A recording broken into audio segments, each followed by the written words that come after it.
नमस्कार साथियों, दृष्टि आईएएस के एडिटोरियल एनालिसिस कार्यक्रम में आपका स्वागत है। मैं हूं अजय और आज बात करेंगे द इंडियन एक्सप्रेस में प्रकाशित एक लेख जो कि लिखा है प्रताप भानु मेहता जी ने, फिक्सिंग इलेक्शन कमीशन। और इसमें वो बात करते हैं इलेक्शन कमीशन की। सुप्रीम कोर्ट में एक चल रहे केस के हवाले से 5 सदस्यीय संविधान पीठ जो चीफ इलेक्शन कमिश्नर के कार्यकाल निर्धारित करेगी और देखेगी कि उसमें कुछ इश्यूज हैं, नहीं है, या वाकई चीफ इलेक्शन कमिश्नर के ऑफिस को छेड़ने की आवश्यकता है या नहीं। हाल ही में सुप्रीम कोर्ट ने यह ऑब्जर्व किया कि यूपीए सरकार के दौरान 8 सालों में करीब 6 सीजेआईज बने भारत के, और 2015 से लेकर आज तक यानी कि इन 7 सालों में हम 8 सीजेआईज देख चुके हैं। तो क्या सीजेआई जब इतनी निरंतरता के साथ आते रहेंगे, जब उनका कार्यकाल 2 महीने का, 3 महीने का, 6 महीने का इस तरीके से रहेगा, तो क्या वो अपने टेन्योर के साथ पूरी क्रेडिबिलिटी से कुछ न्याय कर पाएंगे या नहीं कर पाएंगे? क्या उन पर पॉलिटिकल प्रेशर रहता है कि नहीं रहता है? इस प्रकार के सवालों को लेकर जब सुप्रीम कोर्ट ने सवाल पूछना शुरू किया तो प्रताप जी ने जरूरी समझा कि उन सारे इश्यूज पर एक बार बात की जाए। क्या सीजेआई के चीफ इलेक्शन कमिश्नर की सिलेक्शन प्रोसेस में शामिल होने से कुछ बदलाव होंगे, नहीं होंगे? क्या ये वो इश्यूज हैं जिन्हें हमें डिस्कस करना चाहिए और ये महत्वपूर्ण इश्यूज हैं, या इनके अलावा बहुत सारी ऐसी चीजें हैं जिनको डिस्कस किया जाना चाहिए? क्या सीजेआई के सिलेक्शन कमेटी में आने से कुछ बदलाव होंगे?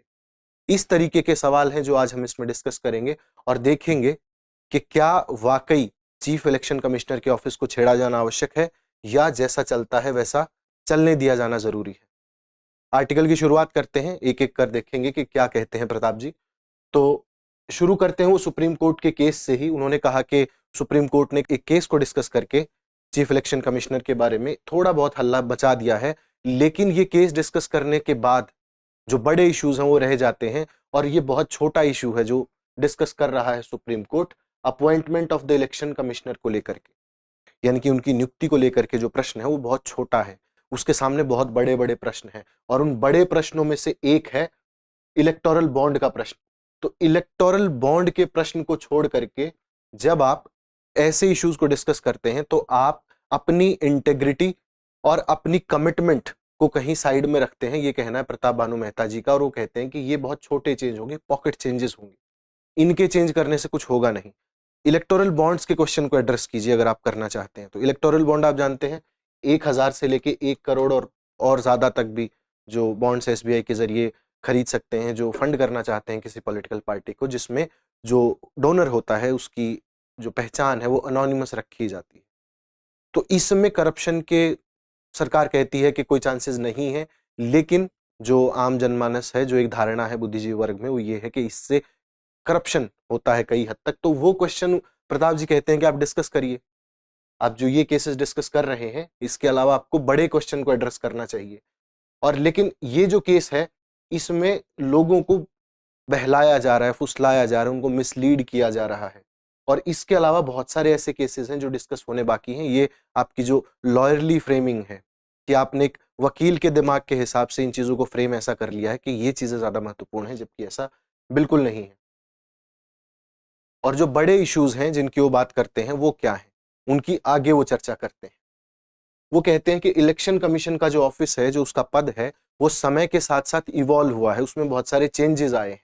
उनकी अपॉइंटमेंट को लेकर बहुत सारे चेंजेस आए हैं। और जैसा आप जानते हैं आर्टिकल 24 में जैसा लिखा हुआ है कि एक सिंगल सीईसी होगा, एक सिंगल सीईसी होगा, लेकिन ज्यादा इलेक्शन कमिश्नर भी अपॉइंट किए जा सकते हैं, एक से ज्यादा भी किए जा सकते हैं, वो कहते हैं। आगे वो एक किताब का हवाला देते हैं जिसका नाम है पब्लिक इंस्टीट्यूशंस इन इंडिया, जो कि ई श्रीधरन और मिलान वैष्णव ने लिखी है। उसके हवाले से वो लिखते हैं कि ऐसे बहुत सारे इश्यूज हैं, ऐसे बहुत सारे चैप्टर्स हैं सीईसी के इतिहास में जो अपने आप में शानदार हैं। जब वो इवॉल्व हुए तो उनका एवोल्यूशन देखना अपने आप में बहुत शानदार रहा है। अब इलेक्शन कमीशन का नंबर क्या होगा ये स्पेसिफाइड है नहीं, लेकिन सरकार अपने हिसाब से उन्हें जोड़ या घटा सकती है, और सरकारों ने ऐसा किया भी है, उनका कहना है। और वो कहते हैं कि सुप्रीम कोर्ट ने अपने आप 1995 में इस बात को सहमति दी थी कि आप एक्सपैंड कर सकते हैं इलेक्शन कमीशन में कमिश्नर्स की संख्या को, और उन्हें बढ़ाया गया था। लेकिन जो कमिश्नर्स हैं उनके पास टेन्योर की कोई सिक्योरिटी नहीं होती, उनके पास उनका कार्यकाल सुरक्षित नहीं होता। और ये अपने आप में बताने के लिए काफी है कि जिस व्यक्ति का कार्यकाल ही सुरक्षित नहीं है, वो कितना इंडिपेंडेंट होगा और कितना कम दबाव में काम करता रहेगा। उसके कार्यशैली पर भी प्रश्न उठाए जा सकते हैं, उसकी टेन्योर की इनसिक्योरिटी को लेकर के।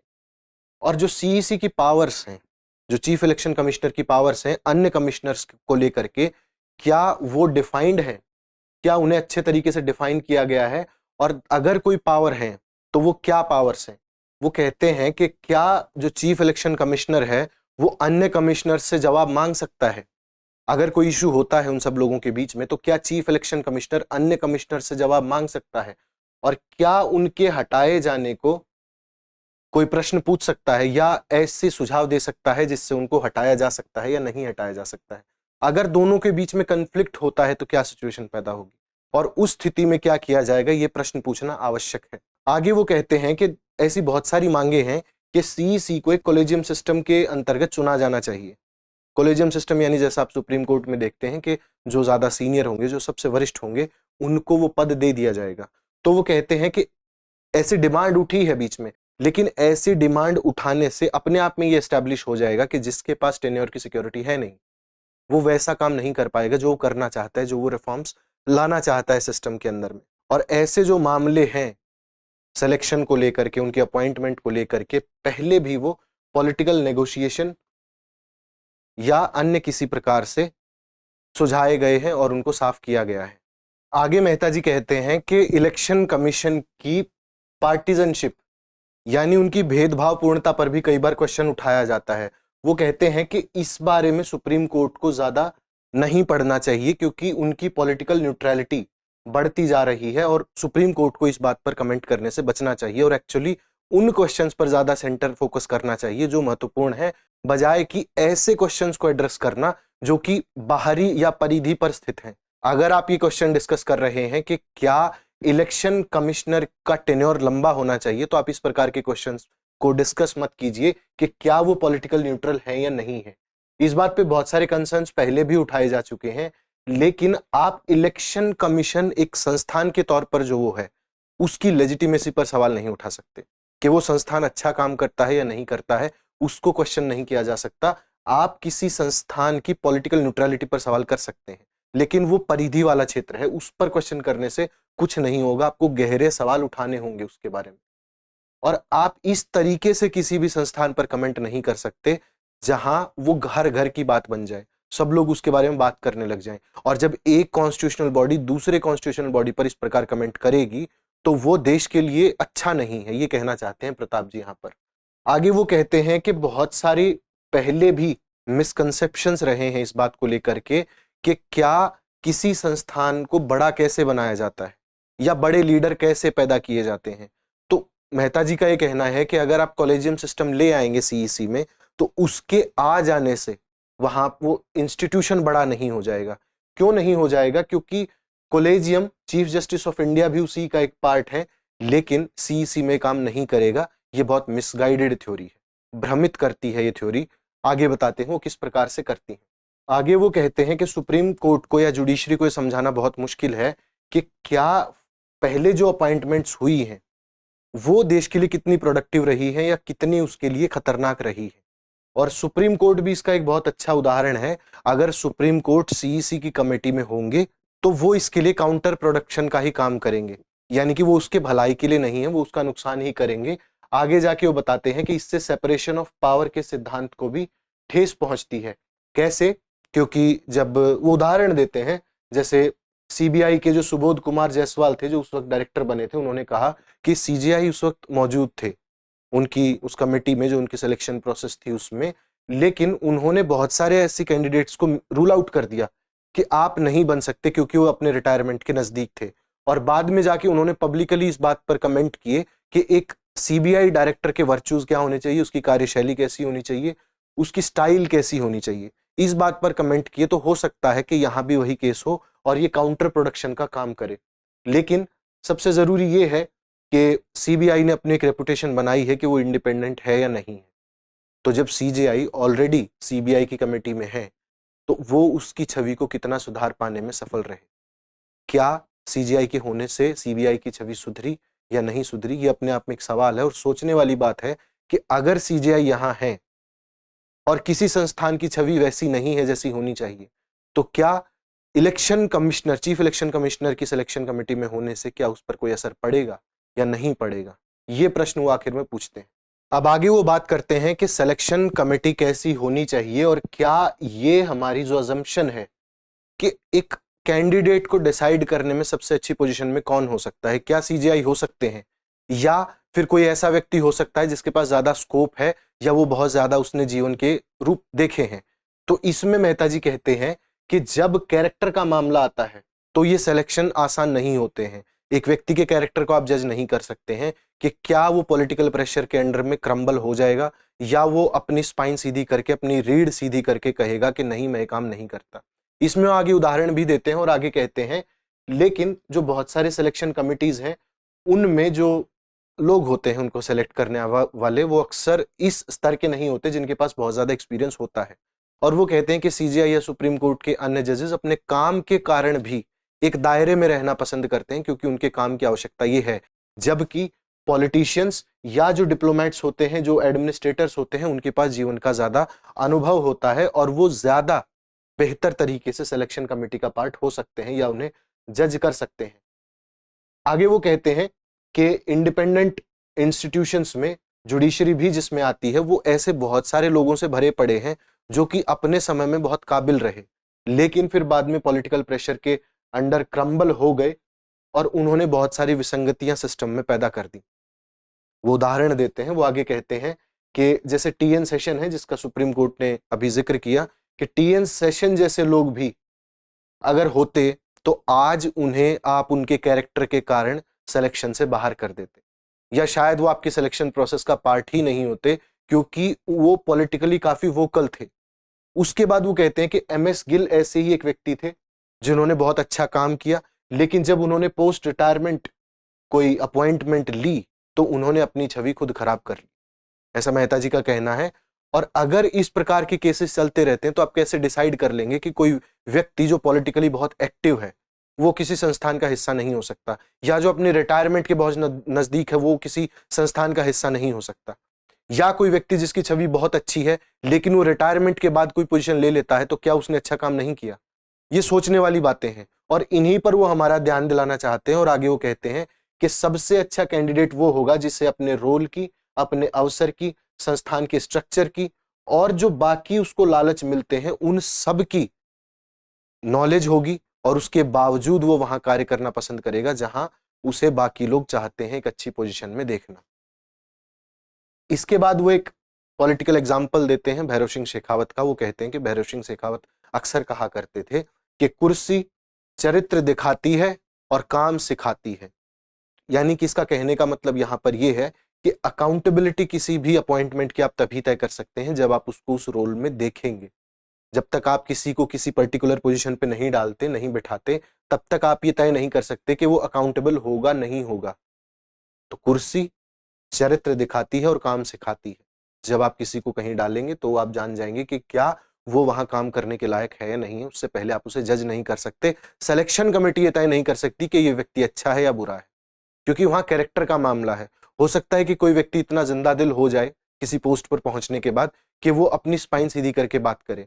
अब वो आगे कहते हैं कि हमें एक और क्वेश्चन को देखना चाहिए, हमें इस बात को एड्रेस करना चाहिए कि जहां जुडिशरी की बात आती है हम कहते हैं कि वो तटस्थ है और गुणों से भरी हुई है, और जहां पॉलिटिकल एग्जीक्यूटिव की बात आती है यानी कि मोटे तौर पर राजनेताओं की जहां बात आती है उन्हें हम मान लेते हैं कि ये पक्षपाती होंगे और जिसे हम कहते हैं कि मैनिपुलेटिव आदमी होंगे। तो कहते हैं कि हमें ये चरित्र छोड़ देना चाहिए। इस प्रकार का बिल्कुल नहीं है कि जहां पॉलिटिकल लोग हैं तो वो अपने लोगों को सिस्टम में लेकर के आएंगे और जहां जुडिशरी है वो न्यूट्रल लोगों को लेकर के आएगी, क्योंकि सभी मानव हैं, सभी की अपनी आवश्यकताएं हैं। ऐसा नहीं है कि दो अलग अलग संस्थान अलग अलग तरीके से कार्य करेंगे। इसके बाद वो कहते हैं कि मान लीजिए कि आप चीफ जस्टिस ऑफ इंडिया को प्राइम मिनिस्टर वाली कमेटी में डाल देते हैं, यानी कि चीफ इलेक्शन कमिश्नर की सिलेक्शन कमेटी में डाल देते हैं, तो क्या चीफ जस्टिस ऑफ इंडिया जो कि एक संवैधानिक पद पर है और प्राइम मिनिस्टर ऑफ इंडिया जो कि एक संवैधानिक पद पर है और दोनों एक सिलेक्शन कमेटी में बैठे हैं, और अगर दोनों के बीच में कोई मतभेद हो जाते हैं तो आप बताइए कि क्या चीफ जस्टिस ऑफ इंडिया की बात प्रधानमंत्री की बात से ऊपर रखी जाएगी या नहीं रखी जाएगी। तो मेहता जी यहां पर कहते हैं कि भले चाहे कोई भी कितना भी कमजोर प्रधानमंत्री रहा हो, लेकिन फिर भी चीफ जस्टिस ऑफ इंडिया पर हावी होगा, क्योंकि प्रधानमंत्री के पास अंततः लोगों का भरोसा होता है, वो लोकतंत्र से चुन के आया होता है, जबकि सीजेआई ऐसा नहीं होते हैं। तो जिस कमेटी में प्रधानमंत्री है, उस कमेटी में सीजेआई अगर है भी, तो वो क्या वाकई न्यूट्रल कैंडिडेट्स को लेके आ पाएंगे, इस बात पर भी हमें सोचना पड़ेगा, क्योंकि प्रधानमंत्री आखिर में लोगों को रिप्रेजेंट करते हैं, उनकी भावनाओं को रिप्रेजेंट करते हैं, और सीजीआई ऐसा नहीं है। आगे वो बात करते हैं कि हम इस बारे में सोच सकते हैं कि अपॉइंटमेंट के क्या प्रोसीजर होने चाहिए और क्या अकाउंटेबिलिटी के लिए इन्हें बदले जाने की आवश्यकता है, लेकिन फिलहाल ऐसा नहीं है। हमें कुछ ऐसी बातों पर चर्चा करनी चाहिए जिन्हें वाकई चर्चा किए जाने की आवश्यकता है, और ये मंच नहीं होते हैं कि आप सुप्रीम कोर्ट से कुछ बयान दे देते हैं या किसी केस को डिस्कस करते वक्त कोई ऑब्जर्वेशंस दे देते हैं और वो लोगों के बीच में एक ड्राइंग रूम की चर्चा बन जाती है। आम जनमानस चाय की दुकान पर खड़े होकर उसकी चर्चा करता है, ऐसा नहीं होना चाहिए।